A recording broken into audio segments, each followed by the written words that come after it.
And I've been published in a couple of spots, particularly doing counterfeit enterprise online. So what is cybersecurity? In a nutshell, what we will do is protect people's value online in cyber. It's a very interesting field because it's intangible. You can't see or touch it unless you have the right tools. But there's a lot of activity that's happening, as we just saw with the map that was up prior. There are live attacks going on the internet right now, but none of us know it, right? Primarily, we stop hackers and we protect organizations by doing something called risk management. Overall, it's something like this, right? You'll see the baby crying, and that's generally because we have to be correct just about 100% of the time, and the hackers only really need to be correct once, right? So it becomes a little difficult, but it's enjoyable and very rewarding as a job. So what is on the internet? Up at the top here, you'll see the surface web. This is what you're designed to see. It's supposed to be searchable. It's supposed to be findable. And you just go to it. You open up your phone, your tablet, your laptop, search for something, go to it. And that represents approximately about 4% of the internet. Underneath that, 90% is the deep web. This is stuff that's out on the internet. It's not designed to be searchable. You can find it, but it's not designed to be searchable. And folks like me and our cybersecurity professionals, we know how to dig into that stuff, and the hackers know how to dig into it too. And then underneath that, there's some danger in those two areas for sure. But underneath that's the dark web. The dark web is not designed to be searchable, and it's not designed for you to go to it. It's not something you bring up on your phone or your laptop and just get to. And that's a very dangerous area. It's like a breeding ground for where cyber criminals kind of operate and communicate. So what is hacking? So I really love these pictures because they demonstrate kind of what this is all about. It's not about what it should do, it's what it can do. And has anybody seen reports of breaches and privacy issues on websites? Have you guys seen any of this coming out? Yeah, I see nods.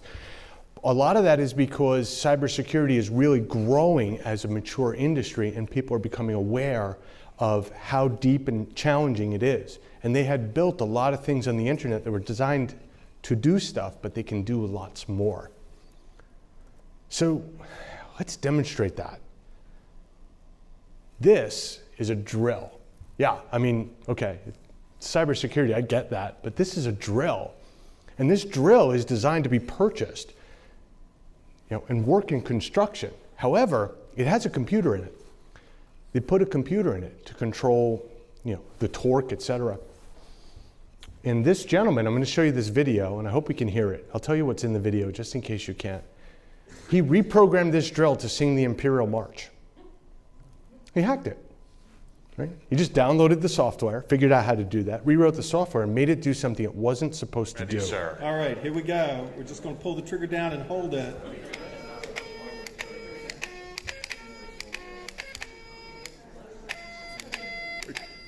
I don't usually do the second verse because... Is that something else? It was never designed to sing the Imperial March, but he made it do it. That's hacking. Okay? Ready. And so, what are they doing? Let's go through some actual examples of what you'll see out in the internet. This is a compromised website. It's no fault of the owners. I get that. This is an actual website in China, and it has a vulnerability. Vulnerabilities are just ways that you can get in that you wouldn't expect. And the hackers uploaded a website, it's actually JavaScript, to sell NFL jerseys, which are counterfeits. Okay, I did about 2 years worth of research on these guys. They are prolific. When I finished the research, I had 3.2 million URLs in my database. It was enormous, the size of the organization. And if you click on any of those links, it redirects you to a website that sells NFL jerseys, okay? And that website owner would never know that that's there. They'd never know unless you're looking. And so they had created millions of these. I just uploaded it. And I would not recommend buying your NFL jersey from this website, right? The money from that doesn't go to happy things. Anybody use iTunes? So one of the things that I'm interested in is I like to keep my eye on what's going out in the internet. I like to research. And I have a database of about 12 million domain names. I keep an eye on what they're registering. They register new domain names at about 80,000 a day. And these are some that are quite unusual, let's say. What someone might do is this iTunes self-payment Apple ID, is they'll create a website that looks like an Apple sign-in, send you an email that says your Apple ID is broken and your payment is broken, click here. You click there, type your username, type your password, now they have it. And if you reuse passwords, now they have your password to multiple websites, okay? This is a good trick that you'll see out in the internet. This is, there's like distance calculations you can do in websites to detect this, but the average user, when you're looking at it, you might miss it. You might think you're logging into iTunes, but you're really not. How about PayPal? Anybody use PayPal? This is a very, very small subset, by the way, of what I've got. iTunes and PayPal are some of the really most abused in domain names. So whenever you get an email from PayPal, iTunes, or something to log in, be careful. I'll go through some more examples. Trust me, it'll be fun. So here's a really quick, this is a website. This is HTML code. You go to this in your browser, right? I see nodding heads. Somebody does some HTML coding, right? And this will drop a file called svchost.exe. Every Windows computer system has this file on it, except it doesn't put that where it's supposed to be. And you know, a lot of people think you need to click something to download a piece of malware. Underneath, you'll see that it's called hexadecimal, that right data, that's the virus. And you go to that website, executes a script, writes svchost, drops that file, executes it, now you're compromised. And we just saw a map of real time these kinds of things happening, okay? All right, so let's play a little game called Yeah, No. All right? Yeah, no. Your computer has been locked. The operating system has been locked due to a violation of federal law. Really? Yeah, you're way ahead of me, all right? You smart kids here, Blair. How hard is it to copy the Department of Justice Federal Bureau of Investigation logo? Just go to images.google.com, right? So what do we say when we see something like this? We say, yeah, no. Yeah, no. Let's do some more of this. Gmail, verify your account. Sent from, of all things, fuzzymonkey.net, right? Yeah, no. Let's keep going. Hi, this is Louise from Barclays Fraud Team. Text message, please verify your account information. Yeah, no. Right? This is some of the things that they do. Facebook, account temporarily disabled. Yeah, no, it's really not disabled. How about a FedEx? Your zip attachment from tauntsociety.com? Yeah, no. American Express. Notice something about American Express? It's missing an S on the end. You guys are the frontline defenders. You got to see this stuff and go, yeah, no. You got to see this stuff and be like, yeah, guys, no, man, you got to do better than this if you want to trick us, right? So, being the frontline defender, it's really up to you to use your smarts as you're looking at these things and say, because for as hard as cybersecurity professionals can work in this field, we can't protect everything. As you saw, there was a text message. And we can't protect you against a text message. So let's get to a higher level. Across the industry, when people are building things, right? Use Instagram, Facebook, et cetera, they're balancing three things. And I can't take credit for this. This is the luminary Dan Gear that came up with this idea. Convenience, freedom, and security, pick two. Pick two. And a lot of what we see going on in the internet right now is because we were heavy on convenience and freedom. So convenience is no barriers between you and the content that you're consuming or using, right? You have to log into the website and enter your username and password. That's a barrier. You have to do two-factor and get a text message on your phone and enter that code. That's a barrier. The more of those barriers you put in, the less convenient it is, but the more secure. The freedom is use it any way you want, for whatever it is that you want. We see this right now with Twitter. They're going after bots on Twitter. Reddit, believe me, that's being abused. But you can put anything that you want on it. And then security. Right now, everybody's trying to tilt back towards security because the platforms are being abused, and we all see it. Folks like me in cybersecurity will help you make informed decisions. Which two do you have right? Where are your risks as an organization? And how do you balance that with your risk tolerance? And then lastly, why do they do this? Seriously, like, why do they do this? Typically it's 4 things: money, ideology, compromise, and ego. Right? So money, I can sell personal information. I shouldn't say I, because I would never do such a thing. Believe me, I'm here because I'm very passionate about protecting people from these bad guys online. But they can sell your personal information, they can sell access to your bank accounts, and make money off of that. Ideology, I like people that wear blue shirts. You wear a green shirt, I want to hack everyone with a green shirt. Ego, I have actually had people send me videos of themselves saying, I did this, you can't do anything about it. Right? It's unbelievable. One of the early viruses, they had written into the virus code, hey, Norton Antivirus, hire me. Well, you know, that might have worked a long time ago, but it sure doesn't work nowadays. And then compromise. So a great example of compromise, which is something you should be aware of as you use the internet, is let's say you take your parents' car out on the weekend when they're away, and I take a picture of you. Well, now I walk up to you and I say, give me $20, or I'm going to send this photo to your parents, right? That's fairly scary stuff, but it really does happen. So it's something to be aware of. You won't find a lot. If you do look up my Twitter handle, you're not going to find a lot, because I don't typically post a lot of stuff on the internet for some of those reasons, okay? And it all leads to this.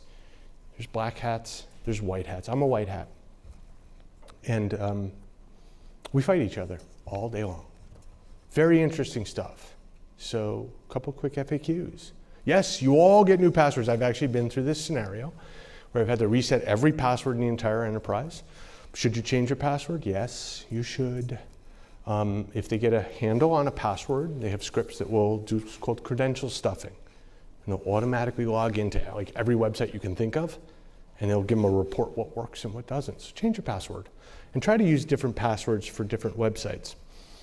And every computer that you have is valuable to an attacker, okay? So, thank you very much. Can certainly do some question and answer. If you guys want, I can share you some anecdotal stories. Anybody have questions they want to ask? Please. How does like Norton protect against like viruses? It's a good question. So each file has a unique signature. It's called a hash. And that's a one-way encryption, okay? And they send out signatures that have those hashes, okay? And so as the file executes, it checks, do I know this file? Is it bad? Then there's a second thing called heuristics. It's sort of how it behaves. Well, it touches this thing and it does that. It walks up to my car and it drives a sledgehammer through the windshield. That can't be good. I know it's not a virus, but it can't be good. And so it can protect you in those ways. And as we as an industry are progressing, there's better things called intrusion prevention, which sort of reads the data. Like guys like cybersecurity pros will read the data and do rules. And that's bad data. Don't accept it. Okay. Does that answer your question? Thank you. You're welcome. Anybody else? Yes. What recommendations do you have for passwords? Because I recently heard that phrases were actually thought to be more secure now than like a random assortment of letters and punctuation and numbers. Yeah, 750 characters and one unique one for every website, right? No, it gets out of hand. It's really crazy. So some people will use phrases with like the first letter from each sentence, Some people will use things that they remember. So think of a movie in your mind. Think of a movie you saw recently and what year it is. And you could probably recall those two things. Then you add little bits and pieces to it here and there. And you can also use something called seeding. So you create a root a password, and then change just the end or the front or the middle for each website. It's complex, but there's technology that's coming out that I think is going to supersede passwords, and it really needs to. Because can you remember all these passwords? I certainly can't. I have a password reminder system to try to help me. So does that answer your question? Okay, cool. Yes? I have my browser Safari offering to remember the passwords, and I recently started using LastPass as well. Sure. Do you think the browsers are trustworthy enough to store passwords? Short answer, no. In my opinion, no. I don't think that they're secure enough. I think that there's too many people scraping data off of the internet and building malware that's designed to scrape that. You're still vulnerable if you use something like LastPass, but it's a lot less, because when you have it shut down, it's encrypted, where in the hard drives, typically they'll use encoding, or something like this could be reversed very easily. I might be going a little bit too deep here, but I don't save passwords in my browser. I don't let them save, unless it's a low risk website, right? If I go to my gaming website, you know, for like free online games or something, yeah, go ahead. My banking website, no way. Yeah, I don't even store that in my password, that's up here, right? You apply different levels of security to different things. Anyone else? Yes? Yeah, I recently had my Gmail account hacked. I'm getting emails from every domain you could possibly think of, most of which I don't think. Is there anything I can do short of changing that? Are the emails new emails to you or responses? Emails. Emails to you from other people. So you ended up on a spam list is probably what's happened. And I don't know why Gmail wouldn't be filtering that out because they're pretty good, right? They really are. Most of the email providers are nowadays. I get 20 a day. That's what I would just change my address. Yeah, so sometimes, like, you know, if you're a nutcase like I am, you can identify patterns and try to block the patterns. But if you just get overwhelmed, yeah, sometimes you just need to, you know, cry uncle. Say, yeah, it's too much. You can always contact Gmail and say, hey, I got a problem here. What can you do for me? And I bet they could do something. I know some people that work at Google. They're pretty smart. Anybody else? Yes. How to identify virus? For example, we install it. It just looks like a hexadecimal code hiding in the JavaScript, and it's HTML file. So when we go on this website, the virus is going to your computer. And how do you identify it? It's an excellent question. So definitely agree with you. It's hexadecimal code on a VB script, which is actually designed to run on Windows. Excellent. You really got a good eye for this stuff. And you might be able to see, so first off, your antivirus should be a first line of defense. Definitely have one. Keep it up to date because there are a whole bunch of people in the background. You know, believe me, I see what goes on at McAfee. There's a whole bunch of smart people trying to protect that computer system. Beyond that, if you see really strange things on your computer, weird pop-up messages, or you're receiving a lot of email that you don't expect, those can be some signs. A really good sign too is when your computer starts to slow down. So I run a couple of labs and my teams run labs, and one of the things we listen for is when the processor starts to spin up and the fan turns on and it gets really hot, right? Because it's running so fast and you're like, wait a second, I didn't click on anything. What are you doing? And then we go take a look and there's something bad running in the background using your processor. There's just some ways to spot it. Does that help? Yes. Okay, cool. Anybody else? Yes? Have you encountered any hackers that are actually good and very impressive for you in your working experience? They are exceptionally smart, depending on them. Some of them are really silly. So I've had a couple of instances where myself and my teams have literally been hands on keyboard fighting a hacker halfway across the world in real time. And we're fighting each other trying to, I'm gonna knock you out of this network and get you out, okay? Some of them are really smart. The other thing that they're like, it was described to me by the guy who wrote How to Hack Wall Street, is a friend of mine. Good guy, like cockroaches. Once you open up the cabinet, shine a light on them, they scatter. But they don't go away. They just come at you from a different angle. So I've measured precisely how quickly they adapt, right? There was one group that I was tracking that would scrape data off of the website. They were doing it for monetary gain. No threat intelligence anywhere. Nobody could tell me this was bad. We found them, and we would figure out how to block them, and about 2 weeks later, they would come back. And they adapted. See, in cybersecurity, the adversary is sentient. This is a thinking person, and he wants to get around, or she wants to get around your cybersecurity, which makes it incredibly interesting. It's different every day. Yeah, they're smart. Anybody else? Yes, you, sir. You mentioned he and she. Is there a gender breakdown? Is there a feeling one gender is doing more of it? I wouldn't know. It's something I haven't really looked into. Yeah, I wouldn't really know. Anybody else? Yeah? Pardon me? How do I find my work? So for about 10 years, I ran my own company, and I would work with other organizations, either meeting up with them, discussing. You know, in the beginning, what happened was I was just so interested in the topic that I would study it. And someone would mention something, and I'd be like, hey, did you say virus? Or did you say, you know, whatever, website compromise? And I'd start talking about it because I was interested in it. And what turned out was people were just like, can you come do my security? Sure. right? I mean, I had no idea I was getting into the cybersecurity field. I was just passionate, like, that's my computer, you can't run a virus on it, and I'm gonna find out why. Now I work for corporations or consultancies, and we have discussions. You go out and meet people and have discussions with their needs, or presenting at conferences or something, and people will approach you and say, I've got a real problem with this. So I'm doing a talk on Friday about how to clean up alerts inside of cyber alerting systems. It's a huge problem in the industry. And I'll go there, invariably somebody will come up to me and say, can you help me? Can I talk to you about this? Sure, absolutely, that's what I'm here for, right? We need to help each other. Does that answer your question? Okay, perfect. Anybody else? Yes, sir.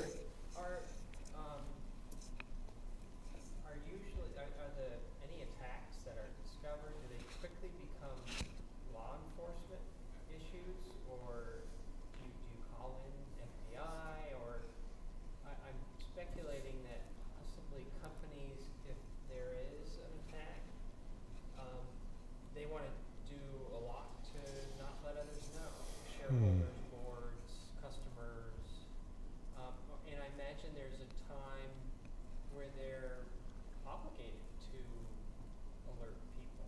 So there's must be a lot of discussion around how to disclose that something's happened or not? You are correct, absolutely. So for example, I spent 3 years at Dun & Bradstreet. Dun & Bradstreet is known as a data company. We're flowing data through 220 countries. And that becomes a very complex thing. And there's data regulations across all these countries and across states. And so there are specific experts. And when I was running their incident response program, I would call in the chief privacy officer. I've got data from this here, over here, whatever, assuming that an incident would happen, you call the data privacy officer. Some corporations will want to go for attribution. Organizations will want to attribute who the attack came. Some don't care. Some will want law enforcement to get involved. We saw this with Equifax. Before their major breach, they were dealing with an insider case, public knowledge. They were dealing with an insider case. They called in the FBI because they wanted to go after and try to arrest that person. So there's different motivators behind it. Back when I was doing this work in like 2002, there was no talk about this. It was, we're going to find them, we're going to knock them down, clean up your network, we're out.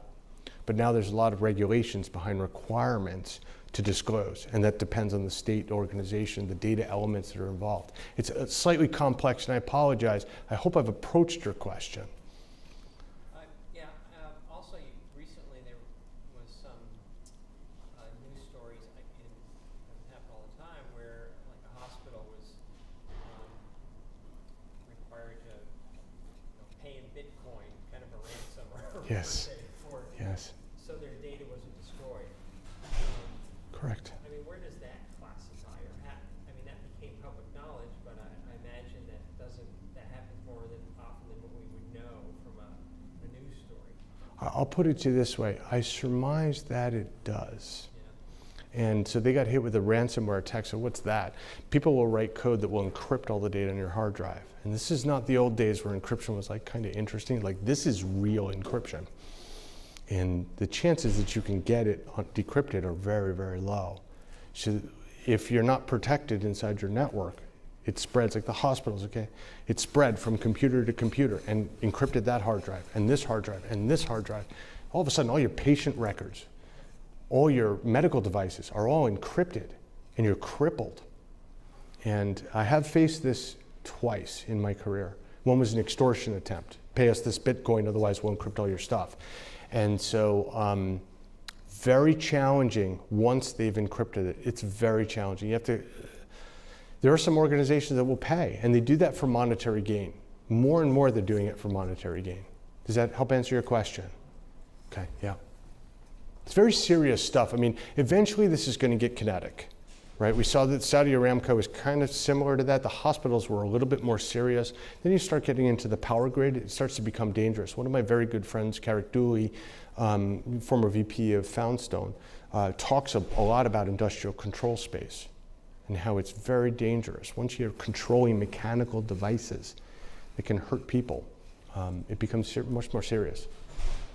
We've a long way to go, right? I mean, where we probably are as an industry is where like the railroads were around like 1870, something like this, like there's people standing on top of the rail cars and they're turning the brakes like manually. And we're trying to get ahead of that, and it'll happen, right? People used to be able to stand up bridges and the trains would like run across and the bridge would like collapse under them until regulations came in and said, wait, you have to tell all these patients that all the records were disclosed. We just saw this with the Pentagon too. I think it was this morning or yesterday. It's 35,000 user IDs through a third-party vendor got compromised. Right? Yes?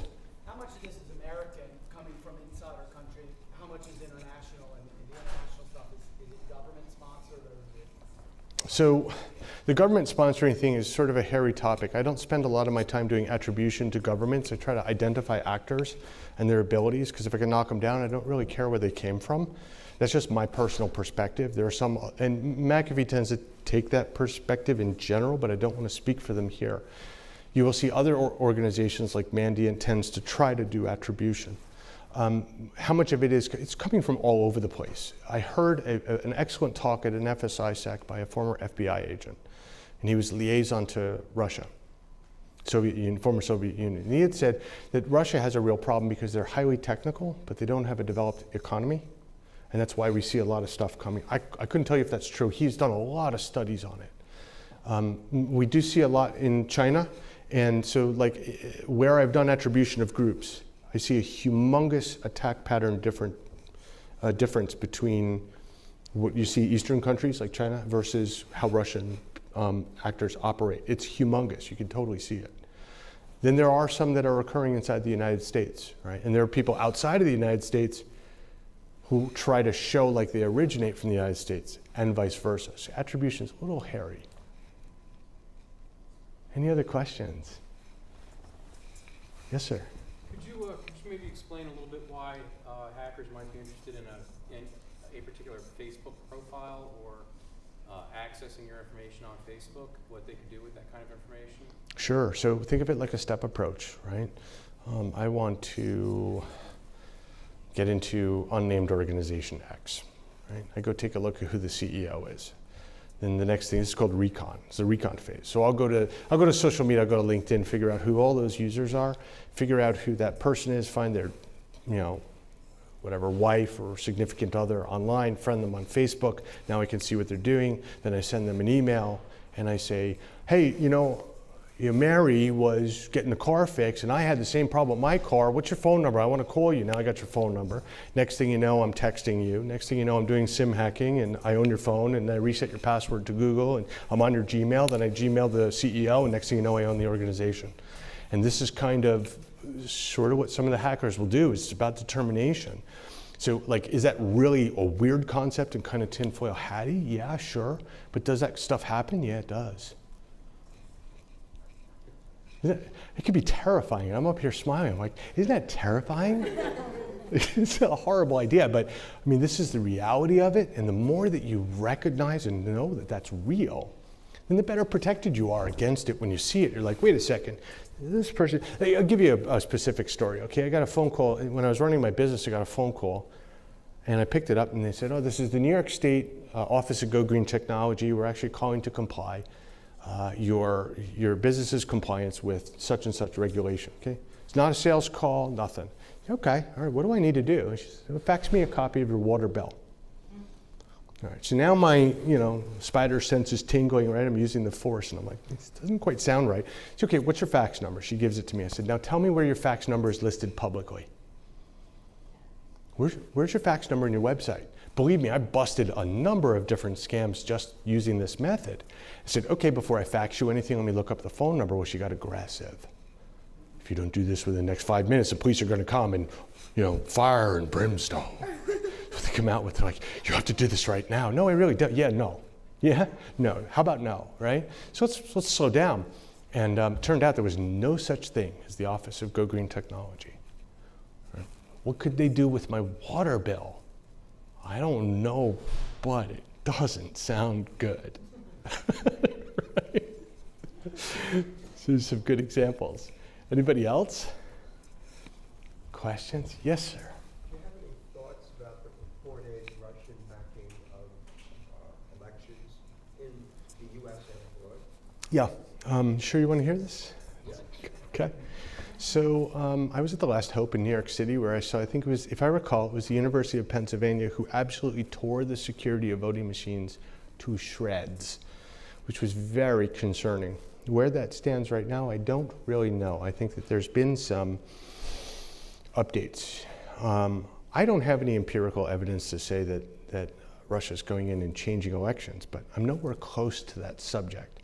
What I will tell you is that, do I think that people are creating advertisements for nefarious purposes? Yeah, they definitely are. Are there bots operating on social media to sway public opinion? There absolutely are, and they're quite prolific, right? I've busted several of them throughout my career. So do I think that it's an avenue by which other organizations, including governments, can influence other organizations and governments? Yeah, I think so. I mean, but I'm not very close to that subject. Anybody else? Thoughts? Want to be terrified more? No? Is this terrifying? Yes or no? Relatively. Okay, that's an honest answer, right? I mean, is this like, I'm going to put a tinfoil hat on now and never go on the internet? So I can get crazy. Like, the security that I run in my house is insane. Like, I have like 5 different levels of blocks. Like, so like if you've ever gone to a website, you see an advertisement is totally relevant for you. It's like, would you like a purple dress? Some nice earrings? When I go to websites, I don't see advertisements that have anything to do with me because I block everything. But that is really hard to do. So. Digital footprints? Yeah, well, so it's an important point. Thank you. Digital footprint, I think again it was Dan Gear who mentioned that part of the issues with posting things on social media is the ability to reinvent yourself. Once you post something to social media, I wonder, is it ever going to get erased? Ever? I was thinking, no, right? I don't know, but I do know that you would be surprised. I'm not sure I'd use the word terrified, but you would be surprised how much information I could find out about anybody in this room just from online, right? It can be really scary. And that may never go away. Plus, there are people that run software that figures out like what you're posting. So think about your digital footprint, your digital exhaust as you're going around. You're signing up for websites, you're using, is that website you'll use once? So I use something called 10-Minute Mail, which is a website that gives me an email address. Oh, I see shaking heads, right? Gives me an email address that lasts for 10 minutes, and then it blows up. Cool. Now you don't know where to find me, right? For the average person, this is a little hard. And so we're relying on big platforms like Facebook, Google, right, LinkedIn to protect us. And that's where I discuss the balance between convenience, freedom, and security, and they're kind of reorientating, okay? New industry, yes, sir? How do you think our expectation of privacy is changing? I think people are beginning to recognize at the level and frequency of the breaches that are occurring that like a lot of the platitudes and security abstractions that we've heard, we take your security seriously, is like not kind of real. And you know, think about doctors, right? Weren't they selling snake oil solutions back in the 1800s or something? This great solution, it'll solve all your problems, right? You can't do that now because you have to go through regulatory frameworks in order to be able to sell. FDA tests you. We don't quite have that yet. You see it beginning with GDPR. I think eventually we will build trust. In the meantime, we kind of have to like duck and cover and use our own judgment. Do you really want to? Facebook asked me for my date of birth. Yeah, no. Yeah, no. And we just saw it, 30 million users had, and their date of birth was included in that, got compromised, right? So when the website asks you for your date of birth, January 1st, 1902, right? Which is like really weird. Yes, Jonathan?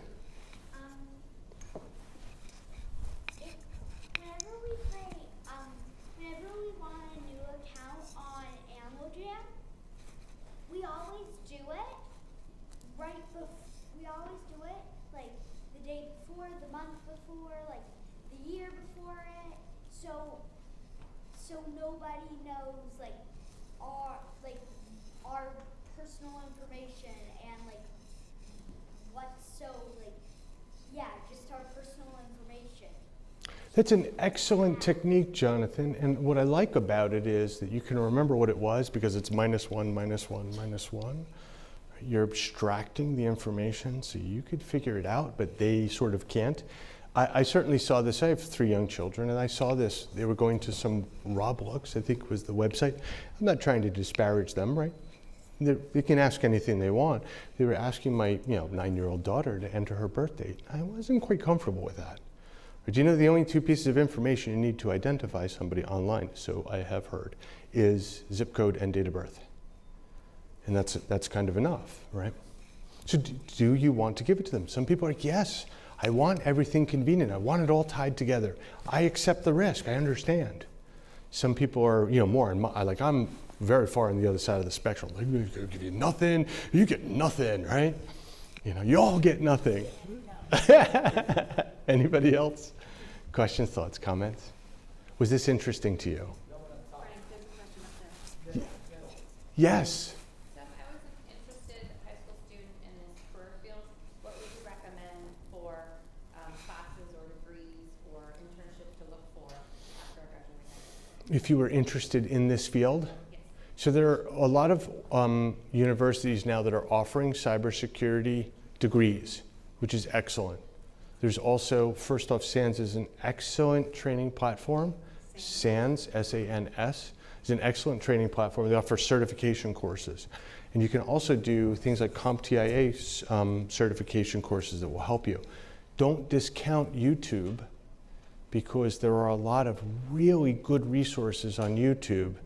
But I would recommend, if you can, get into formal training because they'll keep you on a path that is progressive. YouTube can be like all over the map. Does that help? Yeah, thank you. You're welcome. Yes, sir. When you decide to do your banking, whatever, on your computer, is there some basic precautions you should take with regard to firewalls or browsers or anything like that? Excellent question. So first off, I have enough knowledge from working inside the banking industry to know these guys pay a lot of attention to the type of security that they do. On a personal level, what I use is I never allow the website to capture my password and save it. And then when I'm finished, I log out. It saves you from certain types of attacks that can happen. So if you're logged into the website, you go to another website, they can do this, and that's not good. Outside of that, I just run regular antivirus on my system. I try to change that password regularly. If I can. I also don't use the same password with my banking that I do with other websites in general. Is that soft smile, like terrifying? It's like, I know this is horrible stuff. Yay.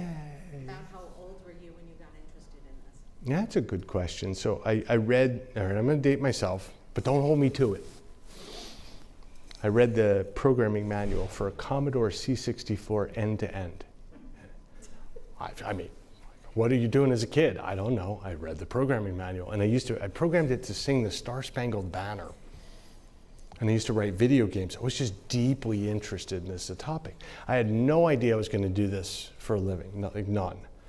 And then my parents had put some controls on our computer system, which we dutifully got around as quickly as possible.